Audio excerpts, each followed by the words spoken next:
wabarakatuh. Kita berjumpa lagi ya dalam pelajaran IPA dan hari ini kita akan belajar tentang besaran dan satuan. Mari kita lanjut saja ya. Nah, ini alamat sekolah kita. Sebelum kita mulai, alangkah baiknya kita baca basmalah terlebih dahulu. Bismillahirrahmanirrahim. Kita lanjut. Sebelum kita belajar tentang besaran dan satuan, jadi kita harus tahu biasanya besaran dan satuan itu digunakan dalam pengukuran. Umumnya, kita mengartikan pengukuran sebagai proses membandingkan suatu besaran menggunakan alat ukur sebagai standarnya. Jadi, yang namanya mengukur pasti menggunakan alat ukur.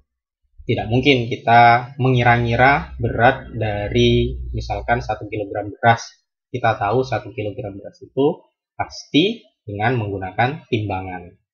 Kemudian, besaran adalah sesuatu yang dapat diukur dan biasanya dinyatakan dalam angka. Jadi, misalkan beras beratnya 5 kg. Kemudian satuan. Satuan itu adalah sesuatu yang kita gunakan untuk menyatakan suatu besaran. Jadi, besaran itu misalkan diketahui dengan angka. Jadi, satuannya itu biasanya kita nyatakan dalam kilogram atau mungkin panjang dengan meter. Kemudian, dalam pengukuran tentu digunakan standar atau acuan tertentu untuk menyatakan kuantitas dari sesuatu yang diukur dan dinyatakan dalam satuan tertentu. Standar yang digunakan dalam pengukuran ini biasanya menggunakan sistem internasional karena di sini sudah dipakai di semua negara ya. Kemudian SI ini atau Satuan Sistem Internasional ini diadopsi dari sebuah pertemuan di Paris tahun 1960. Kalian bisa cari sendiri sejarahnya. Kemudian dasar satuan yang digunakan yaitu MKS, meter, kilogram, sekon, yang disebut dengan sistem metrik. Kemudian standar SI tentunya sudah disepakati ya, yang tadi sebagai satuan baku.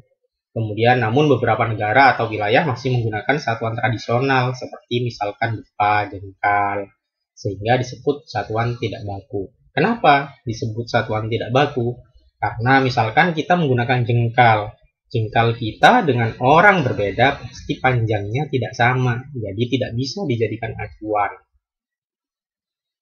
Kemudian selanjutnya, satuan biasanya dinyatakan dalam jumlah tertentu yang biasanya diawali dengan awalan-awalan sebagai berikut seperti yang ada di tabel.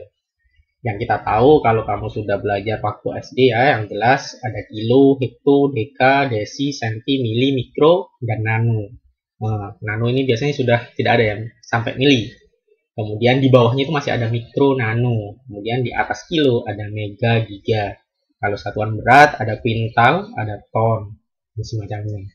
Jadi nanti kita akan belajar di atasnya kilo ini, kemudian di bawahnya mili berupa mikro, nano, piko, hingga yokoin. Jadi yang umumnya memang kilo sampai mili. Kemudian jenis besaran. Jenis besaran yang pertama adalah besaran pokok. Besaran pokok itu adalah besaran yang menjadi dasar besaran lainnya. Kemudian ada besaran turunan. Besaran ini besaran yang diturunkan dari besaran pokok. Kemudian ada besaran vektor. Besaran vektor ini memiliki nilai dan arah. Jadi menuju arah tertentu, kiri, kanan, selatan, utara, timur. Nah, itu termasuk ke besaran vektor. Contohnya adalah percepatan-kecepatan. Ketika kamu mengendarai sepeda motor misalkan dengan kecepatan tertentu menuju arah tertentu, itu termasuk besaran vektor. Kemudian besaran saklar ini besaran yang hanya memiliki nilai saja. Jadi di sini besaran pokok ini sudah termasuk ke besaran saklar. Kemudian 7 besaran pokok. Nah, ini yang penting yang kalian perlu tahu dan hafal hendaknya. Jadi selain 7 ini pasti bisa kalian simpulkan bahwa besaran yang tidak termasuk di 7 besaran pokok ini adalah besaran turunan. Yang pertama, besaran pokok itu adalah waktu, satuannya detik, satuan internasionalnya ya. Kemudian lambangnya S, alat ukurnya bisa kita gunakan stopwatch. Kemudian ada panjang, satuannya meter, lambangnya M. Kemudian bisa kita gunakan penggaris, meteran. Kemudian ada massa, satuannya kilogram, lambangnya G. Kita biasanya menimbang dengan timbangan ya untuk mengetahui berat sesuatu. Kemudian jumlah zat, satuannya mol, lambangnya mol. Suhu, satuannya yaitu Kelvin, walaupun kita sering menggunakan derajat Celcius. Tapi satuan internasional di sini yang dipakai adalah Kelvin. Kemudian lambangnya K, kita mengukurnya dengan termometer. Arus listrik. Arus listrik ini satuannya ampere, lambangnya A, alat ukurnya adalah ampere meter. Sementara yang terakhir adalah intensitas cahaya, satuannya kandela, lambangnya CD. Kita mengukurnya dengan lux meter. Jika kita pahami, satuan memiliki dasar sehingga dapat ditentukan menjadi standar yang dapat digunakan. Misalkan 1 jengkal. Kita mengartikan 1 jengkal itu adalah panjang dari ujung jempol kita hingga kelingking kita saat telapak tangan kita ini direntangkan. Jadi, kalau ngomongin satuan internasional yang tadi meter, kilogram, detik, itu diperoleh dari mana ya? Nah, ini meter. Meter ini diperoleh dari panjang lintasan yang dilalui cahaya dalam ruang vakum selama selang waktu 1/299.792.458 detik. Sebenarnya tidak usah bingung ya, karena ini cukup kalian tahu saja sejarah-sejarahnya. Pasti sesuatu itu ditetapkan, pasti ada alasan dan dasarnya. Kemudian kilogram ini, 1 kilogram itu merupakan berat yang diperoleh dari sebuah tabung platinum iridium dengan tinggi dan diameter 3,9 cm. Ada detik, ada Kelvin.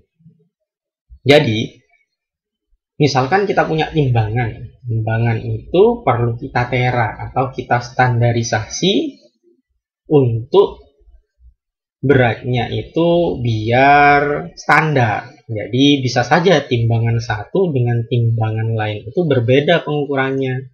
Karena kita tidak ingin itu terjadi, maka harus ditera atau distandarisasi. Biasanya yang melakukan itu adalah Badan Meteorologi ya, Geofisika, yang mengukur tentang tera alat-alat ukur itu.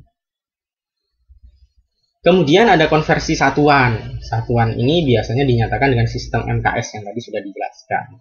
Atau bisa CGS, cm sekon. Tetapi penggunaan satuan dapat diubah sesuai kebutuhan. Jadi misalkan tinggi saya 170 cm. Ini bisa saya nyatakan dalam bentuk meter, 1,7 meter. Kemudian biasanya untuk menyatakan panjang lintasan atau panjang jalan atau jauh, biasanya kita menggunakan satuan kilometer. Tapi untuk yang dekat, misalkan kita juga menggunakan meter. Contohnya satuan panjang. Kamu pasti paham tangga ini ya. Jadi kilometer, hektometer, dekameter, meter, desimeter, sentimeter, hingga milimeter. Kemudian kalau turun 1 dikali 10, turun 2 dikali 100. Jangan dikali 20 ya. Jadi tiap turun kali 10. Turun lagi dikali 10 lagi. Kemudian kalau naik dibagi 10. Kalau naik 2 berarti dibagi 100. Kemudian ini contohnya ya. 10 meter menjadi sentimeter. Meter, sentimeter. Berarti turun 2. Jadi 10. Karena turun 2, 10 kali 10, 100 ya. 10 kali 100 sama dengan 1000. 10 dikali 100 sama dengan 1000 cm. Kemudian untuk ke meter, karena turun 1 dikali 10. Yang tadi sudah 1000 dikali 10, 10.000. Ini bisa kalian pause dulu untuk kalian catat dan kerjakan ya. Kemudian kita lanjut dulu ya. Ini ada satuan luas. Jadi satuan luas itu ada pangkat 2-nya. Karena luas itu dinyatakan dengan satuan persegi, kilometer persegi, hektometer persegi. Bedanya dengan satuan panjang, ini jadi tiap turunnya dikali 100. Turun 2 dikali 10.000. Turun 3 berarti dikali 1 juta. Jadi kayak gitu. Kemudian contohnya ini 0,05 meter persegi dijadikan desimeter persegi. Meter ke desimeter berarti turun 1 dikali 100. 0,05 dikali 100 sama dengan 5 desimeter persegi. Selanjutnya satuan volume. Sama ya, kilometer, hektometer, cuma pangkatnya 3. Karena pangkatnya 3, tiap turun dikali 1000. Kalian bisa nyoba ini ya. Kalau liter ini, 1 liter sama dengan 1 desimeter persegi. Jadi desimeter persegi ini sama dengan liter. Selanjutnya satuan waktu.